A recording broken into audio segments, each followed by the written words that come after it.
هلو يا حلوين، اخباركم ايه؟ عاملين ايه؟ وحشتوني كتير. كل سنه وانتم طيبين. رمضان قرب يخلص ودلوقتي خلاص داخلين على العيد. كل سنه وانتم طيبين. دلوقتي بس كل اللي اعمله ان انا اعمل لكم اللبس كومبو، فتخليكم معايا عشان تشوفوا. اول شيء هستخدمه هو الديور ادكت رقم 571. هستخدم منه شويه صغيرين جدا هنا في المنطقه دي، وكمان هعمله زي كونتورنج خفيف فوق، كونتورنج خفيف تحت، وبس شويه في النص، وبتخليه ينشف. تمام. بستخدم كورك ليب لاينر، ليب بنسل من ماك كوزماتكس اسمه كورك. ده لونه على براوني شويه، فاللي هو انا حابه ان انا اعمل اللوك ده.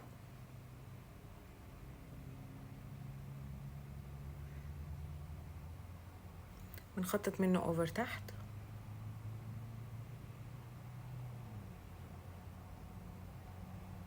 كده،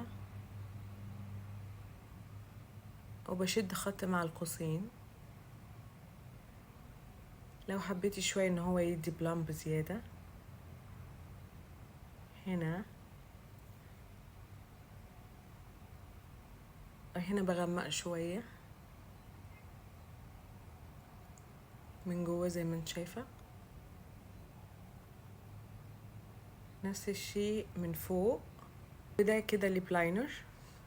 بستخدم اي نوع كلير ليب بلامبر، ده من بوكسوم. انا بحب جدا البراند ده لانه بيعمل بلامب كتير هيلسي.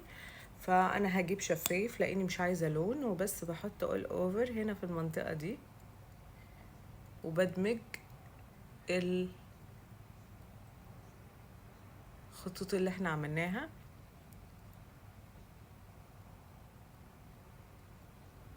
ببعد تماما عن الليب لاينر اللي انا حطيته.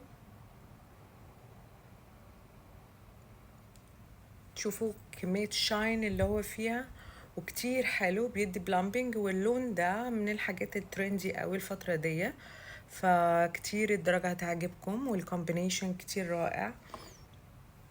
اوكي، باي باي.